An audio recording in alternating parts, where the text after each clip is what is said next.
आप सभी का फिर से इस चैनल पर स्वागत है। मुझे आशा है कि आप सब स्वस्थ और तंदुरुस्त होंगे।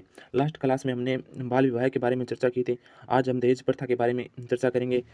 और दहेज दहेज क्या होता है? वर्ग पक्ष द्वारा वधु पक्ष से विवाह के अवसर पर मांगी जाने वाली चल या अचल संपत्ति, उसे क्या कहते हैं? दहेज कहते हैं। दहेज शर्तें कब कब विवाह से पूर्व करते हैं, विवाह के दौरान भी करते हैं और विवाह के पश्चात भी करते हैं। दहेज निवारण हेतु कानूनी प्रावधान। दहेज निवारण हेतु क्या क्या प्रावधान किए गए? दहेज निषेध अधिनियम 1961 को मंजूरी कब मिली? 20 मई 1961 को मिली तथा यह 1 जुलाई 1961 को लागू किया गया। इसके उल्लंघन करने पर 5 वर्ष की सजा तथा 15,000 रुपये का जुर्माने का प्रावधान है। तो क्या दहेज निषेध अधिनियम कब बना? 1961 में। इसे मंजूरी 20 मई 1961 को तथा लागू 1 जुलाई 1961 को हुआ। इसके उल्लंघन पर 5 वर्ष की तो क्या होगी? जेल व 15,000 रुपये का क्या होगा? जुर्माना। अब आगे चलते हैं। दहेज के लिए आईपीसी 1860 में प्रावधान। क्या प्रावधान? धारा 498A उत्पीड़न के लिए 3 वर्ष का प्रावधान है।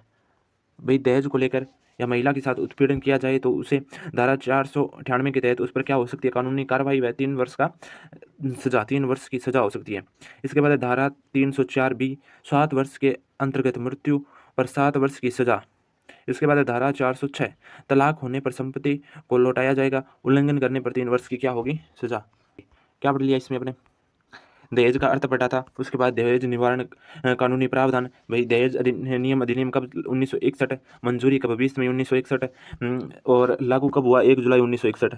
उल्लंघन करने पर 5 वर्ष की सजा व 15,000 रुपये का जुर्माना होगा। दहेज के लिए आईपीसी 1860 में प्रावधान है। धारा 498 में 3 वर्ष का प्रावधान है। उत्पीड़न करने पर धारा 304B में 7 वर्ष के अंतर्गत मृत्यु होने पर 7 वर्ष की सजा।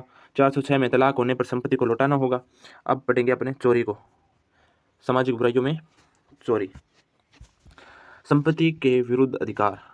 चोरी का अर्थ किसी व्यक्ति के द्वारा किसी व्यक्ति की संपत्ति को बिना सहमति या स्वतंत्रता द्वारा अपने पास रख लिया जाए तो वह क्या कहलाती है? चोरी कहलाती है। चोरी के लिए क्या क्या प्रावधान किए गए? आईपीसी धारा 378 से 462 में प्रावधान किए गए हैं। 378 में चोरी और 390 में क्या? डकैती। ठीक है।